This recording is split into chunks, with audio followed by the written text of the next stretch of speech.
Hello, everyone, and thank you for attending this session, which will focus on Join In, our new solution designed to enable AAC users to fully participate in digital life.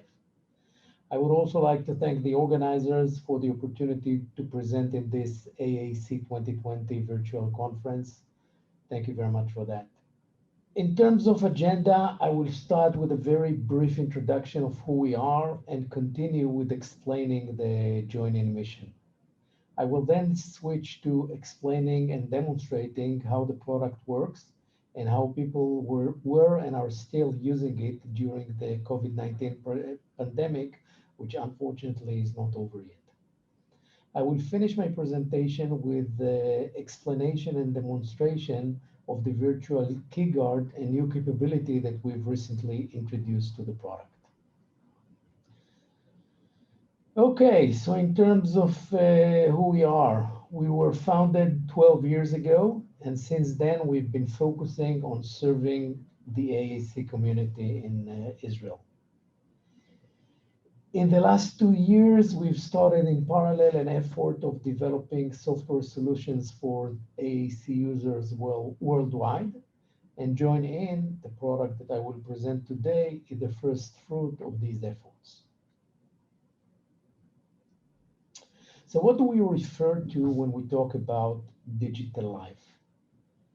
Broadly speaking, we refer to our online activity, sharing and reading content on the different social networks, communicating using messages app, consuming content using streaming apps, etc.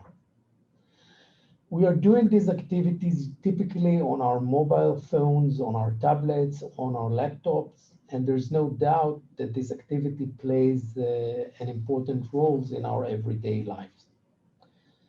Participation in digital life can and should be easy for AAC users who use devices with online capabilities all the time. Unfortunately, this is not the case.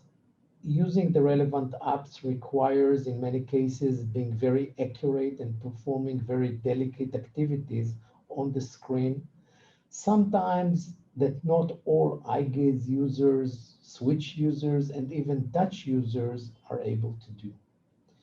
Even those who are able to do it find themselves working very hard on something that we do effortlessly using our mobile phone.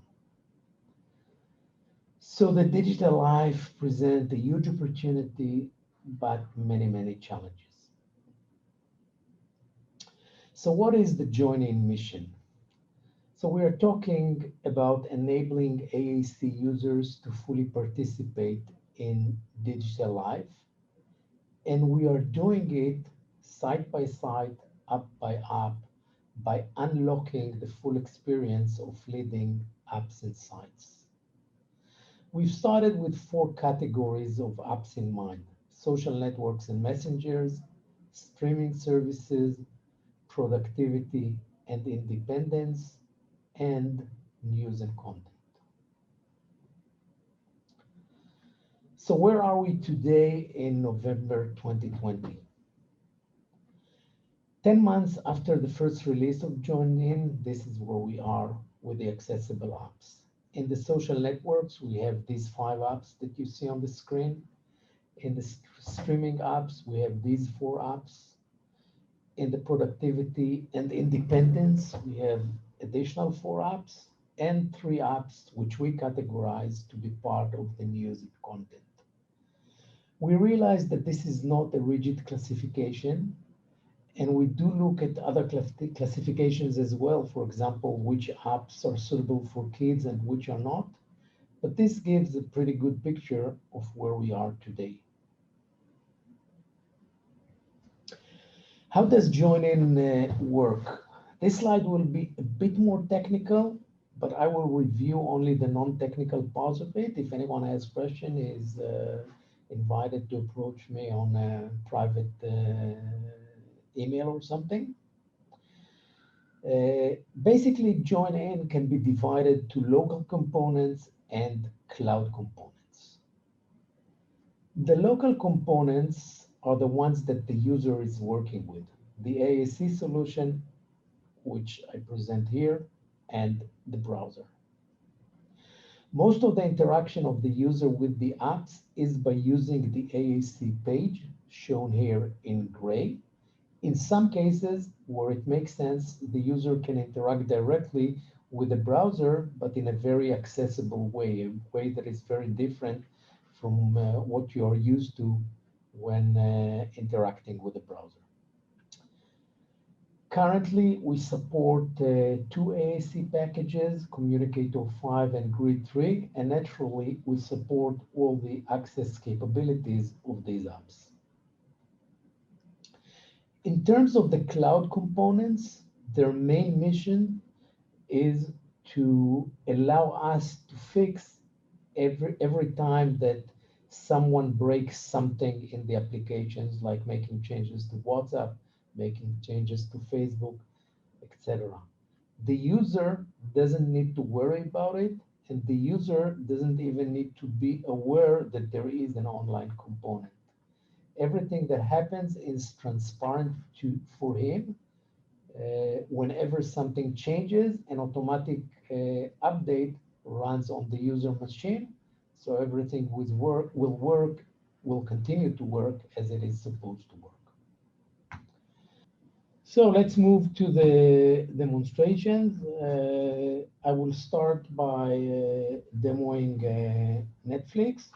As I said, Joining worked with both Grid 3 and Communicator 5. I will do the demonstrations today using Communicator 5. So I'm clicking the Netflix application, and it opens Netflix. As you can see, it automatically goes to my profile. Every user needs to define his default profile, and then it can skip the phase of selecting a profile. And now I'm controlling Netflix totally from the left side of my screen. So let me browse the movies. If I want to go to a specific movie or TV show, I can start playing it by clicking play. Because it is Netflix, you are probably seeing now a blank screen, because Netflix doesn't allow to broadcast their movies using Zoom. But when I am inside a specific TV series, like in this case, I can click episodes and more, and I can browse the different episodes. If I want Netflix to read the episode description for me, I just click Smoke and Mirrors. Elizabeth rejects protocol by appointment. If I want to move to a different season, I can just click next season. Now think about it, a very talented eye gaze user can go to the next season by clicking this very small area of next season, but I did it here by just clicking this, by simply clicking this button. So it's a huge improvement in terms of the user. I can search for specific shows or specific movies, and then browse the search results. Basically, I have a complete control over Netflix. And once I got to the movie or TV show I would like to play, I can, of course, play it. Let me quickly jump into Facebook, and I will show Facebook on a different type of application, which is one of the light applications. For each application, we have a full application and the light application. The light application is designed for users that would like to get the full functionality, but they would like to use bigger buttons. So you can see that here I have much bigger button than the ones that you saw when I was using Netflix. And here I'm on my Facebook page. I can browse the different posts. If I see a movie, I can click the post and basically ask it to play the movie. I just made it quiet. If I want to see the movie in full screen, I can switch to full screen mode.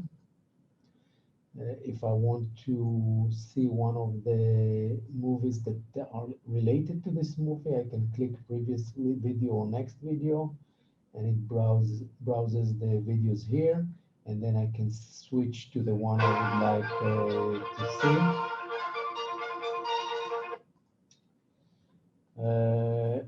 If this post would have been a gallery, then I could browse the content of this gallery.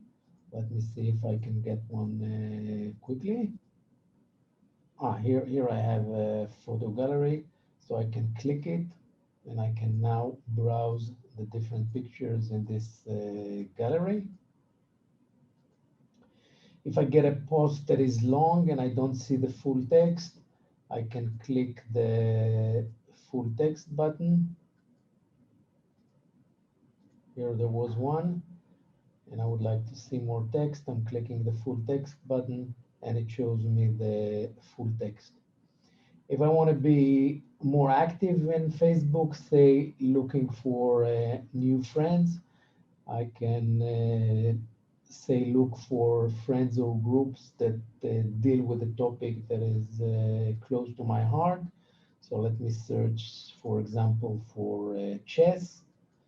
So I'm writing my my search word, and I'm getting the results here. The results are classified to posts that are related to chess, to people that are interested in chess, to pages that are dedicated to chess, and to groups. And I can browse the results. If it's a person, I can offer to become his friend. If it's a group, I can ask to become a member, etc.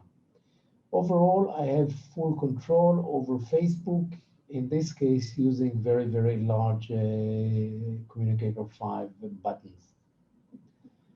The last one I will show on this session is the MSN. It's a different type of application. MSN is kind of an aggregator of content for many news agencies. So it takes me to my MSN page. I can start browsing the different articles. I can go down, and if I get to an article which I would like to review, Shannon, it is too much for me at this hour of the day. But let's say I would like to see this article. I click open article, and I see the article. Since this article includes a movie, immediately video controls appear here, and I can control this movie. I can view it in full screen, etc. If I would like to focus on a specific category of articles, I can click the select category. It will allow me to select one of the categories, one of the categories that are available in the country I'm in. And if I would like to select, I click Dwell Select and say I'm selecting the news articles. If I would like to select a different country, I can go and I can change the MSN language. So I also control the type of content that I will get. So this is kind of a taste of how join-in works. Let me quickly go back to the presentation.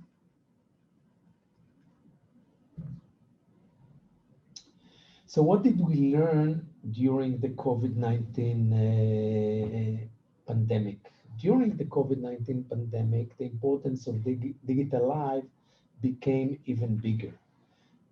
As basically there were too many limitations on the interaction, face-to-face interaction, or kind of on the physical life.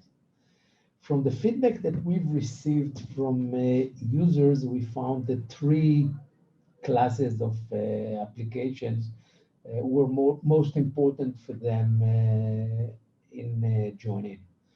First of all, it was Zoom. Zoom became for everyone very critical for the ability to work, to learn, to meet other people. And we've added support to Zoom and Join In, which was very, very well received by our users that pointed it as one of the things that helped them continue to live during the pandemic. Another type of applications are the messaging applications. Those became very, very critical for people to stay in touch with their loved ones, with their friends, with their families. The one that was most popular is Facebook Messenger, which allows people in a completely accessible way to conduct video calls. We've heard from one of the caregivers that prior to the pandemic, they were manually arranging video calls for their patients. But during the pandemic, the caregivers were afraid of getting too close to the patients. So using Facebook Messenger was a great solution for them. A short anecdote, Facebook features a series called Social Distance, which deals with the life during quarantine. And in one of the chapters, an iGaze user is making a video call to her daughter using Join In, basically Join In Facebook Messenger. So this was very nice for us to watch. Last but not least were all the streaming apps, Netflix, YouTube, a lot of free time, a lot of time that you spend with yourselves, and being able to do it with all these streaming apps was great for users.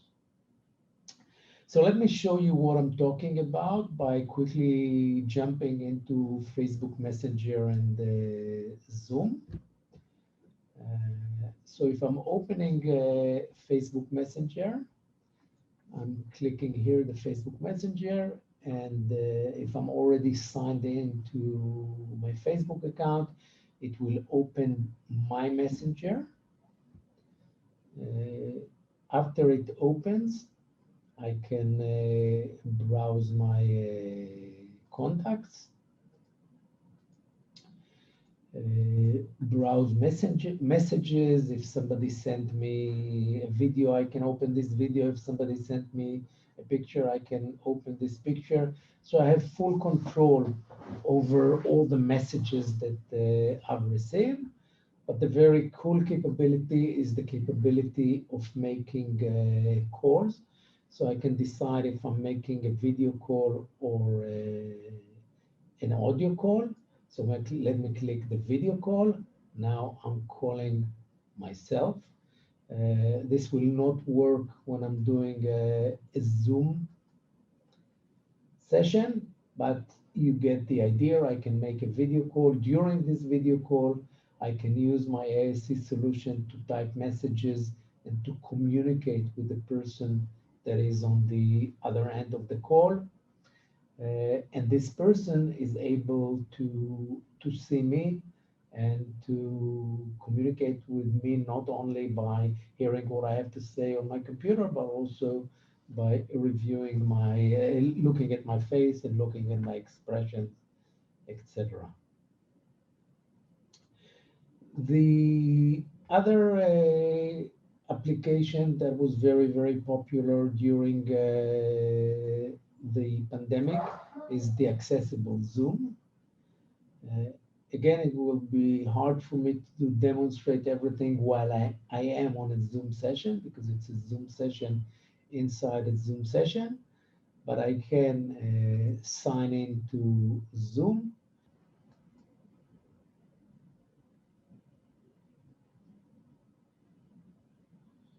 And after I'm signed in, I can go to the meeting controls and basically creating a new meeting. In this case, as long as I'm not sharing, I can continue with this meeting because it works on a different browser than the one I'm using to record this session. I can invite the participant, basically share the link of the meeting with either WhatsApp, Facebook Messenger, or SMS. When I'm in a meeting, I can share my screen. I can toggle and start and stop my video, etc. So this was like a very quick demonstration of the Zoom session. Getting to the last part of my presentation is the part about the virtual key guard. The virtual key guard is intended to help touch users. It allows them to use touch, but it protects them from getting lost by clicking or touching something unintentionally. This is something that happens to all of us when on the phone we are touching something that which we didn't mean to touch, and it takes us to a different screen. But for AAC users, it may be a big challenge to get back to where you wanted to be. There are three options for the users to protect them. Option one is completely blocking the browser area. So all the activation, all the control of this area will be done only using the AAC page. So both navigation and selection, everything will happen here. When you get to the item that you want to select, you just click the select button and it takes you to where you want it to be.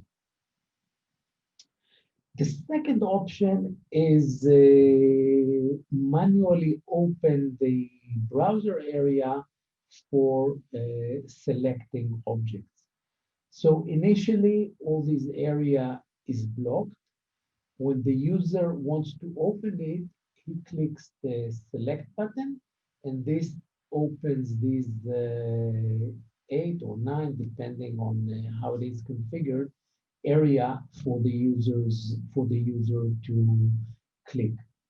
Now, the unique thing here is that only a main activity is enabled in each area.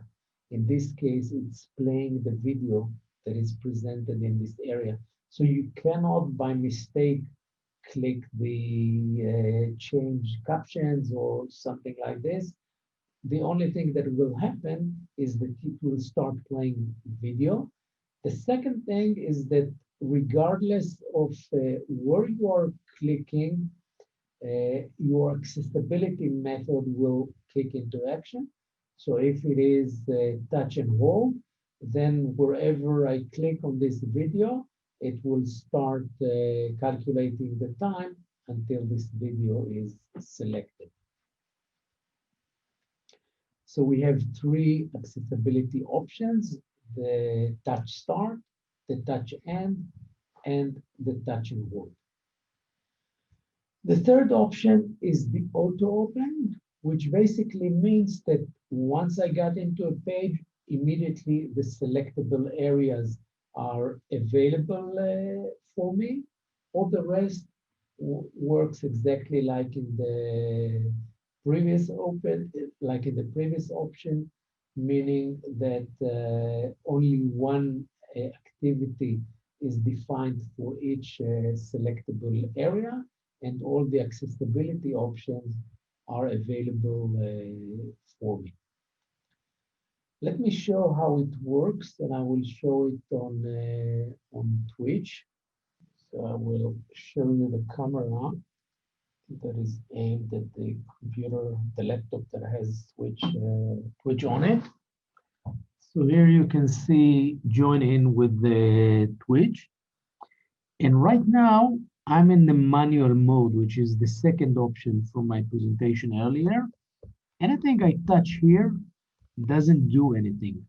My only way to control what is happening on the browser is by using these arrows. If I do want to select something, I will touch the select button, and this will manually open all these areas for my selection. So now I can, by using the touch and hold method, touch one of these items and start playing it. Once I played it, again, this becomes totally unavailable. So there's no way for me to get lost by clicking here or clicking here. And if I want to move to full screen, I simply click the full screen button. And now I'm watching this movie in a full screen mode. If I want to go back, again, my only way to do it is by using the AAC buttons.